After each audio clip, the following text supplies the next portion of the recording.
We'd like to thank President Marcos for giving us the opportunity and the privilege to have him as a guest here in the sit down of Manila Bulletin. Not at all. It's a pleasure. Okay, so first question I wanted to throw at you, Mr. President, is we've had all these natural disasters over the last couple of weeks, no? Cebu, northern Cebu, Samar, and then the week before the typhoon in Masbate.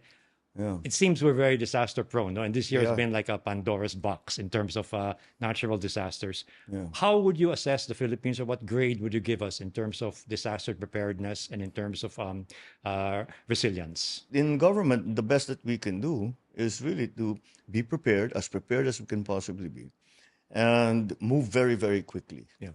Just always, it's very simple for me. I'm motivated by the fact, think of the children that are in distress now. What do they need? What do we have to do? You cannot wait. Don't do it later. Do it now. Do it now. Do it now. And I think the challenge with almost all disasters, especially globally, is that the moment they get shunted out of the headlines or the news, diba? Yeah. It's what's happening there, and that there are people still suffering and still trying to recover, no? Well, that's why that's what I want to avoid, and that's why I made it very clear when I went to both Masbate and to Cebu. I said this is not a one time thing. Yeah. We're here. We're going to stay here until everyone is more or less in a stable condition. The difference between, for example, a storm, a typhoon, like what happened in Masbate, and in an earthquake that happened in Cebu. No, in Bogo City. Yeah. Pag bagyo, we can always say preemptive evacuation, dalhin nyo sa evacuation center. However, in after an earthquake, the main damage is infrastructure, is structure. Pagdating ng lindol, sasabihin, dalhin natin sa evacuation center. Hindi tayo nakakasiguro sa evacuation center. We have to get the engineers to come in, to inspect and see. And as a natural reaction, the people do not want to be in concrete buildings. Baka mag-aftershock. So natatakot sila. So they prefer to stay out. We've already, I got the reports that in Cebu, the tent cities are starting to go up. Okay. With the help of Dick Gordon and the Red Cross. They've been very, very, very helpful. If you don't mind, we'll also shift to like obviously what still is on the minds of a lot of people, diba? Starting from when they started marching on September 21 and even before that, no? You've been credited as being like the whistleblower in terms of all these ghost flood control projects that mayors may have been talking about it, but until you mentioned it in the sauna, it wasn't really reaching the level of national discourse, no? No. But the apprehension in most people's minds now is, what is the end game? Yeah. I mean, that you were possibly contemplating, and also is what's going to happen if later on the trail leads to the backyards of your own allies. I think we're already there. Yeah. Why would I even start such a thing if it was somehow for political advantage? Yes. The reason I brought it up and made it part of the national discourse was quite simply because this could not go on. Because if it kept going, we suddenly discovered how deeply entrenched this entire system was. I mean, there's always been a sniff and the suspicion of corruption in government, the different, but not this scale. That was the shocking part. And I said, nothing will happen to the Philippines if we carry on this way. Wala na talagang mangyayari sa atin. The economy will never grow properly. People are not going to get helped. The schools will not get better. The hospitals will not get better. We're not going to get anywhere. All of these sort of things will just disappear. And we'll just be this little nation that's sort of feeding upon itself. And that's why I brought it up. And I will continue to bring it up because I do not see any point to anything that we are doing unless we move the country forward. Yeah. If we resigned ourselves to saying that, okay, well, we can't do anything, I only have 6 years. If you resign to yourself to that I can't do anything, you will not do anything. Yeah. And this is what we've seen over so many past decades. So I didn't want to be another one. I didn't want to be part of that kind of attitude, especially in terms of public service. Well, I mean, I know there are many who applaud you really for that, but I also worry sometimes, does resigning absolve people of culpability? No. Okay. That's not sufficient. That's very good to hear. Oh, no, that's not enough. That's not enough.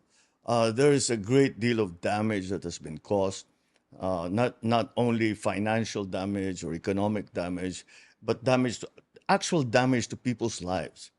I mean, very simple. A lousy flood control project that collapsed during the flood that killed a family. I mean, how can you live with that? I can't live with it, so I won't live with it. So we'll keep pushing.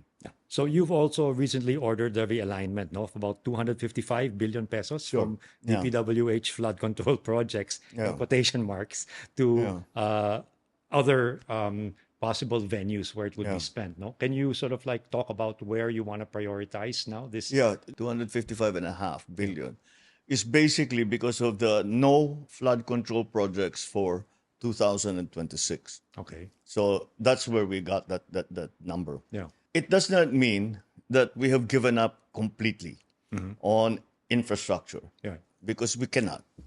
We cannot. If we stop that, we'll stop the economy basically. DepEd for classrooms specifically, we are going to put those 26 billion for Department of Health, 29 billion for medical assistance, UMAIP, and then the completion of all the other hospitals, the specialty hospitals that we were talking about. PhilHealth, 60 billion to increase the number of coverage, the extent of coverage. 39 billion plus will be going to the Department of Agriculture. you vow that every centavo of public funds will benefit Filipinos, no? But what concrete mechanisms are now being placed so that future budgets are free of these insertions and these anomalies? Is blockchain and AI one of the solutions to create that transparency? Well, I haven't seen any AI that's specifically geared towards that. Blockchain is something that could work. Okay. However, what has happened has been that we have violated the rules. Those rules exist, Yeah. and simply we don't. In the last decade, Yeah. they stopped following the rules. Yeah. For example, when I was in local government, when national government came in and was going to do a construction, they come in, they do the project. And then at some point, they come back to the local government executives and say, tapos na. Oh. Natapos namin yung project. Inspeksyonin nga namin ngayon yon. Pag nakita namin hindi maganda ito, hindi tama itong ginawa ninyo. Sign it. Yeah. Hindi ko pipirmahan yung acceptance. Dapat, pag hindi ko pinirmahan yung acceptance ng local government, hindi mababayaran ng kontraktor. Okay. Sa tawagin yung kontraktor, tignan mo ulit. Hindi tama itong ginawa ninyo, ayusin mo. Pagka naayos nyo yan, pipirmahan ko ito, mababayaran kayo. Yun ang sistema noon. Yun ang dapat. Apparently, in the last administration, they removed that entirely. Okay. And I was shocked. Yeah. I was shocked because this is like standard procedure. This is like, Yeah. you don't think about this anymore. Yeah. ICI has been getting a lot of flack also now, di ba? Because people are sort of prematurely judging what's going to happen in terms of what the ICI is out to do. This is a process. Yeah. Much of what we've heard are allegations. Right. Si ganyan, nagnakaw eh. Si ganyan, binigyan ko ng pera. Si ganyan. We have to prove it. Yeah. You don't want to go after people who are innocent. Now, we know many of these people are not innocent. Okay. But if you're going to bring them to court, you must have a very strong case. Look, anong mangyayari? Minadali natin. Hindi kompletong ebidensya natin. Malabo yung ebidensya natin. Pero pinilit natin. Yeah. Natalo yung kaso. Yeah. Can you imagine? I know. I think that would be much, much, much worse. But I think that's also something that the people who like marched on September 21 have to kind of understand also, di ba? Yeah, but it's understandable din eh, because it's the sins committed, and I call them sins. It's it's no longer mistakes or corruption. The sins they committed are it's hard to swallow. Yeah. I understand that, but if we are a nation, a people of laws, we have to follow the law. Otherwise, whatever we do is not legitimate. O ikulong mo yan. Sasabihin, hindi, wala ka namang ebidensya, wala ka namang ipinakita, hindi mo sinagat yung ganito, hindi mo sinagat. We have to be thorough also. If we're actually going to punish these people, we have to be very, very clear about what we are doing. And we have to be very, very clear that we go after the guilty ones. Because some of the guilty ones, they're trying to derail the system. of course. Hindi ako yan, si ganito yan. yeah. Baka mapunta tayo doon, no? Let's make sure that we get yung talagang And then guilty. confuse the issues, di ba? Yeah. Well, that's one of the political and legal strategies that people employ.